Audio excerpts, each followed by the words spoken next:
안녕하세요. 채채동산입니다. 오늘은 서울시 송파구 입지 분석 및 현장 임장에 대해서 말씀드리도록 하겠습니다. 서울시 송파구는 한강을 접하고 있는 지역 중에 한 곳이며 강남구와 강동구에 접하고 있는 최적의 입지를 갖추고 있는 도시입니다.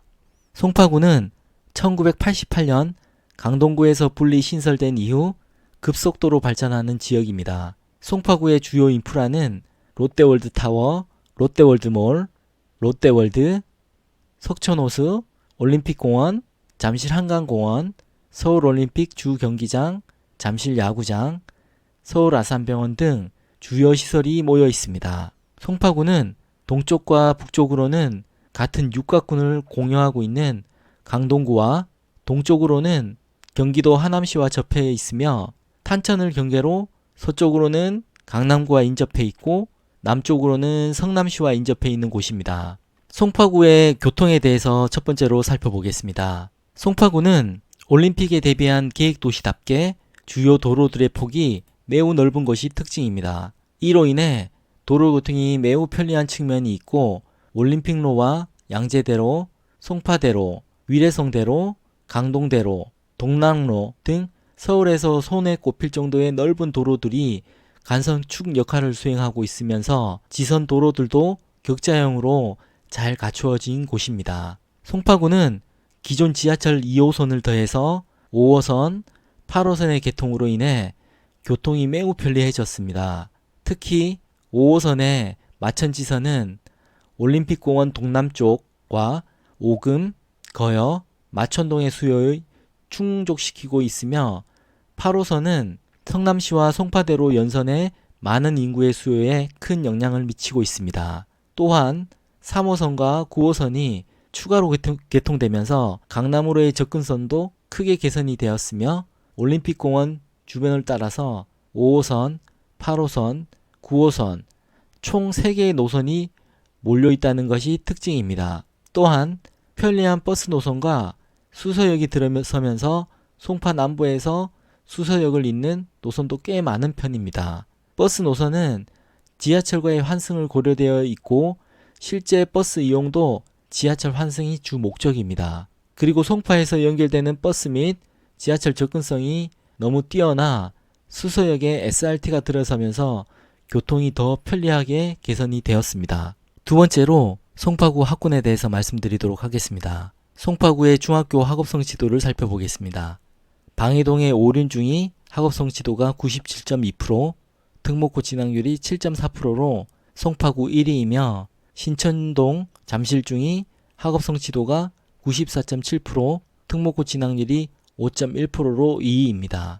잠실동 잠실중 학업성 지도가 93.1%, 특목고 진학률이 2.6%로 3위이며 잠실동 신천중이 학업성 지도가 92.1%, 특목고 진학률이 6.5%로 상위권 학교로 조사가 되었습니다. 송파구의 학구는 몇 군데의 학구를 제외하고는 서울 평균을 넘어섰고 강남구 평균 이상인 학군도 최소 4군데 이상으로 확인이 되었습니다. 대체 학군가인 강남구가 인접해 있어 학군이 비교적 우수하고 뛰어난 곳들이 있어 자녀 교육 환경이 좋아 보였습니다. 세 번째로 송파구 학군가에 대해서 말씀드리도록 하겠습니다. 서울시에서 최상위 학군지는 단연 강남 8학군으로 불리는 강남구와 서초구입니다. 대치동은 우리나라에서 가장 큰 학원가가 밀집되어 있고 교육열 또한 상당히 높은 곳으로 알려져 있습니다. 또한 목동의 양천구의 학군도 매우 우수하다는 평가를 받고 있습니다. 그 뒤로 송파구,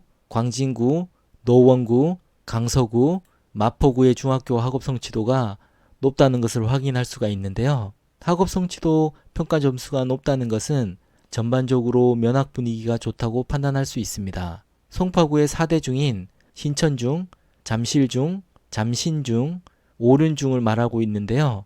모두 잠실, 오륜 학군에 몰려있는 곳으로 봤을 때 송파구는 잠실과 비잠실의 학력의 격차는 큰 편이라고 할 수 있습니다. 송파구는 우수한 학군에 비해서 학원가의 규모는 많지가 않습니다. 전국 최강의 대치동 학원가가 인근에 있어 대형 학원가의 형성을 저해하는 것이 아닌가 예측해 볼 수 있는 부분입니다. 하지만 대치동 학원가가 근거리에 있기 때문에 부모님들이 라이딩하는 경우가 많다는 후문이 있습니다. 또한 군데군데 중소형 학원가가 잘 조성이 되어 있어 송파구 대표적인 학원가는 잠실동 엘리트래 주변에 방역 인근에 형성이 된 것을 지도상에서 확인이 가능합니다. 네 번째로 송파구 상권입니다. 송파구는 서울에서 가장 많은 인구수를 자랑하는 지역입니다. 인구가 많은 만큼 곳곳에 대규모 상권이 형성되어 있는데요. 송파구에서 가장 붐비는 상권 세 곳에 대해서 자세히 알아보도록 하겠습니다. 첫 번째로 잠실 세내역 상권입니다. 잠실 세내역은 2호선 잠실 세내역, 9호선 송파 나루역과 8호선 석천역이 가장 가까운 지역입니다. 세 개의 상권 가운데 각종 시설이 가장 많이 밀집되어 있는 곳은 잠실 세내역 상권입니다. 주요 시설과 집객시설, 교통시설 등이 밀집되어 있고 의료 복지 및 숙박시설이 다른 상권보다는 많이 밀집되어 있는 곳으로 파악이 됩니다. 실제 소비층은 40대가 가장 많으며 소비활동이 가장 활발한 지역인데도 음식절 매출은 그렇게 높지 않습니다. 잠실 세내역 상권도 일반 주거지역과 상업지역이 혼재되어 있는 지역이므로 모든 업종은 낮 시간대보다는 야간 시간대 이용률이 가장 높은 것으로 나타났습니다. 번째로 속리단길 상권입니다. 속리단길 상권은 9호선 송파나루역과 8호선 석천역이 가까운 지역입니다. 속리단길은 20대와 30대 거주민의 비율이 타 상권에 비해 높습니다. 원룸 또는 투룸 등이 많은 것을 예상해 볼 수 있는 부분입니다. 또는 1인 가구의 비율이 높을 가능성도 많은 지역입니다. 실제 임장을 토대로 확인한 결과 이 일대는 대단지 아파트가 없으며 저층의 주택 또는 원룸으로 이루어져 있습니다. 실제 소비층은 20대가 가장 많은 것으로 확인되었고 속리단길 상권은 일반 주거지역이기 때문에 위의 시설이 들어올 수 없는 것이 특징입니다.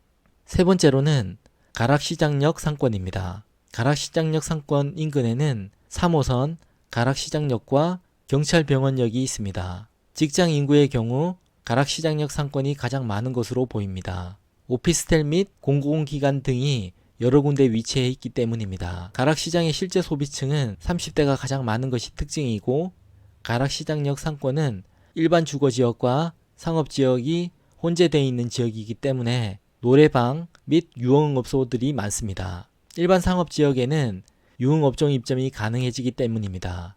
이 지역 또한 야간 시간대 이용률이 높은 것으로 나타났습니다. 다섯 번째로 송파구 시세 강도 및 공급 물량에 대해서 말씀드리도록 하겠습니다. 송파구도 다른 지역과 마찬가지로 2019년 4월부터 시세 및 정사가가 상승했고 2020년 12월에 최대 상승폭을 기록했습니다. 하지만 그 이후 시세가 하락하면서 전세가도 함께 하락이 되었고 현재는 약간의 상승을 보이는 모습이긴 하지만 전체적으로 하락 및 정체기에 와 있는 것으로 파악이 됩니다. 현재 미 연준에서의 고강도 금리 정책으로 인해 경제 활력이 없어지고 있는 상황이며 국내외적으로 경기 불황 그리고 에너지값 상승이 아파트 시세를 얼어붙이는 요소들로 파악이 되고 있습니다.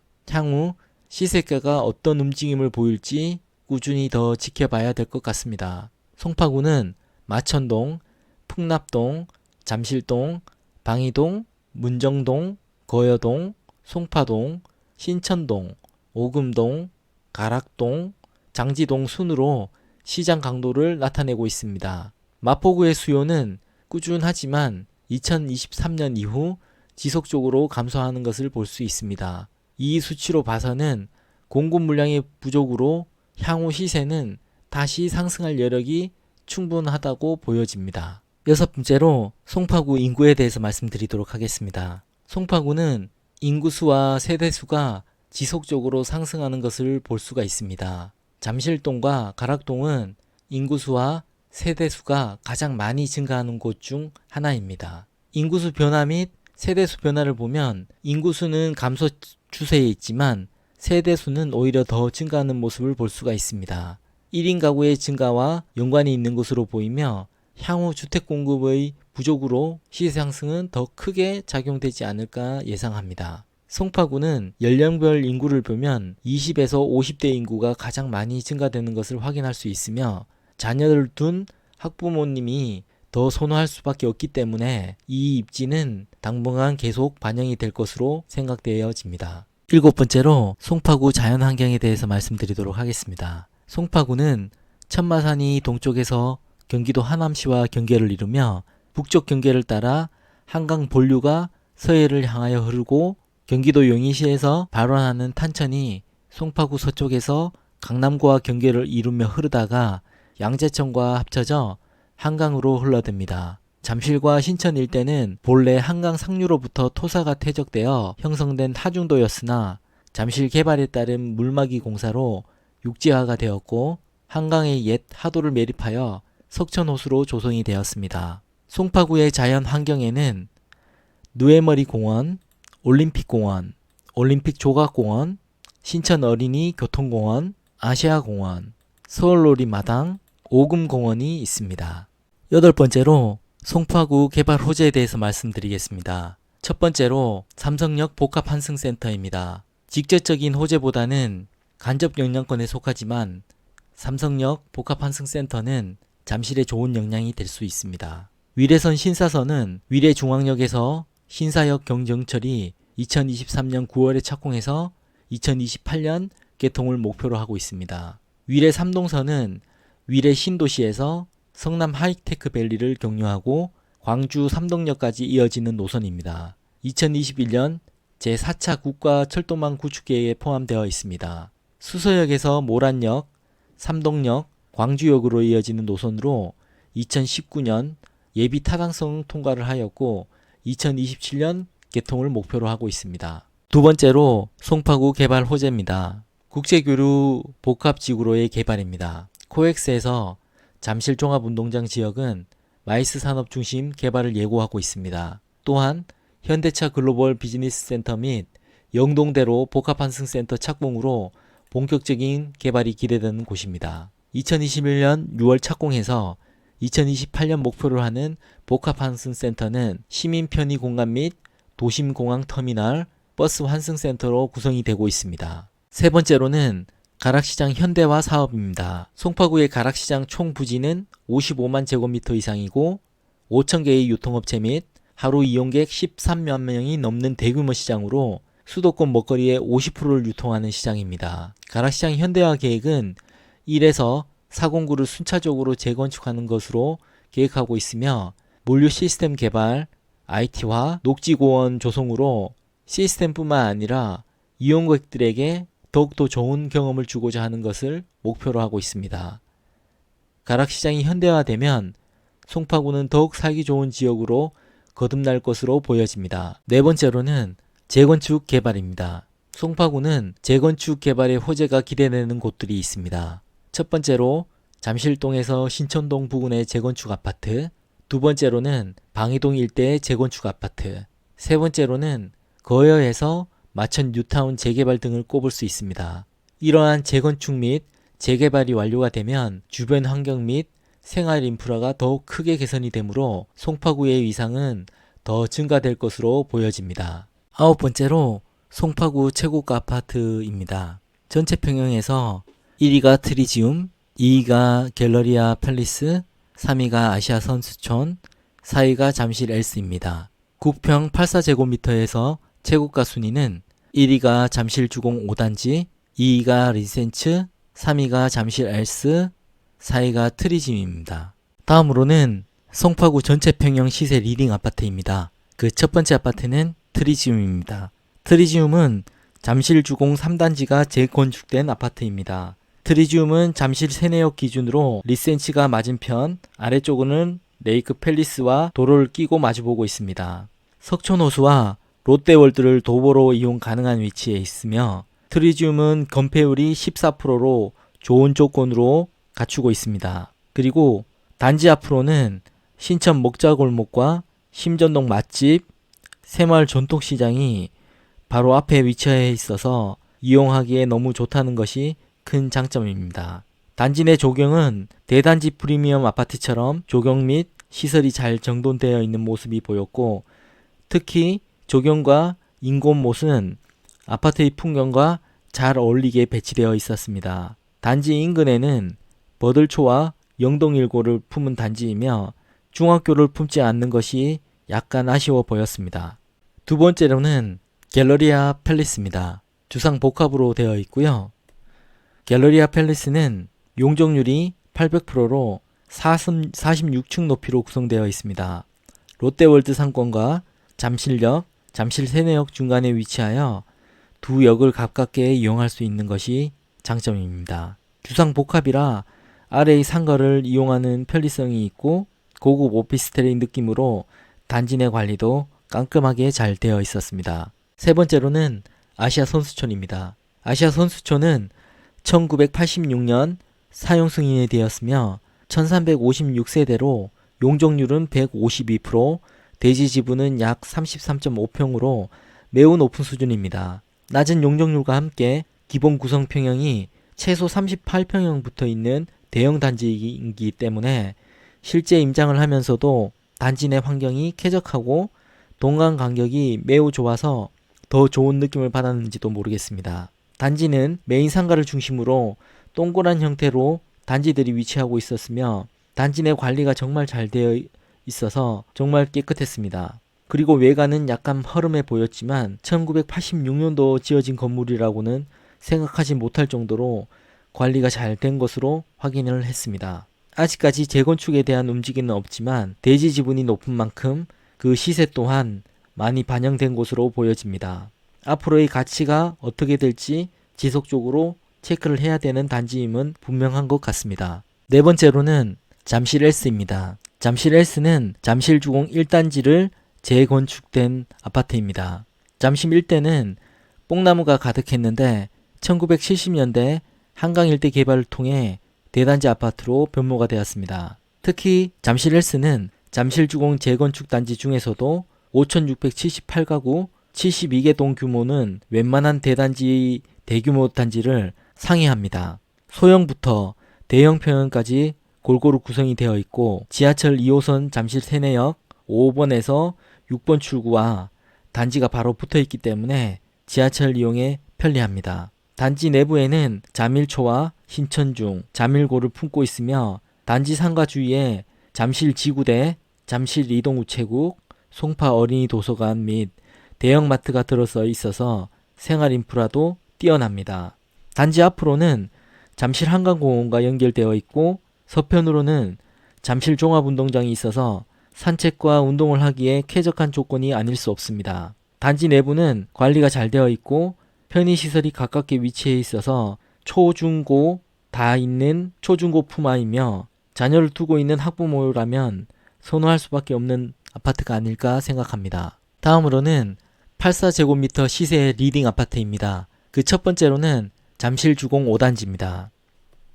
잠실주공 5단지는 재건축이 되지 않고 남아있는 유일한 잠실주공 아파트입니다. 쾌적한 환경에 잠실역 바로 앞쪽에 위치해 있는 초역세권입니다. 잠실주공 5단지는 바로 앞에 잠실역이 있고 롯데월드, 롯데백화점, 롯데타워가 있어서 서울에서 여의도 강남 못지않는 생활 주거 지역입니다. 재건축이 완성이 되면 서울의 랜드마크 아파트가 될 수 있으니 주의해서 보셔야 될 것 같습니다. 단지 내 외관은 많이 노후된 상태였으나 단지 내 환경은 잘 조성이 되어 있었습니다. 단지 바로 앞에는 삼성 SDI 본사 건물이 있었고 다른 잠실주공 단지들의 변화된 모습을 예상해 볼 때 미래의 시세 리딩 아파트의 모습이 그려지는 곳 중 한 곳입니다. 두 번째는 리센츠입니다.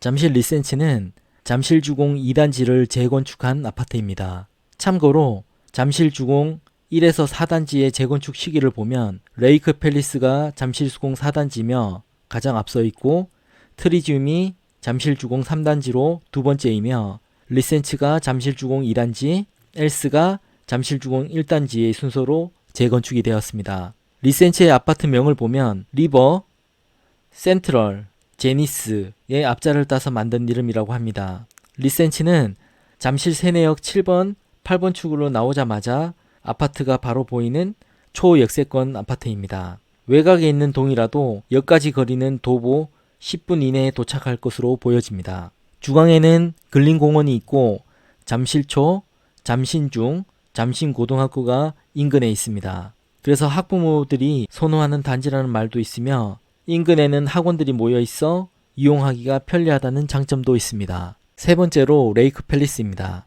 레이크 팰리스는 잠실주공 4단지가 재건축된 아파트입니다. 잠실주공 중에서 재건축이 가장 빠르게 완공된 단지이기도 합니다. 레이크 팰리스는 동쪽 맞은편으로 놀이동산이 있어 소음이 들릴 수 있는 단점이 있으며, 반대로 생각하면 놀이동산과 가깝게 위치돼 있어 이용하기에 편리한 장점도 있을 것 같습니다. 단지 내 조경이 정자와 잘 어우러져 있고 내부 길이도 넓어서 답답한 느낌보다는 시원한 느낌을 받을 수 있었습니다. 송전철을 품고 있는 아파트로 초품화 아파트며 근처 석촌호수가 있어 도보로도 이용 가능한 자연환경을 볼 수 있습니다. 네 번째로 헬리오시티입니다.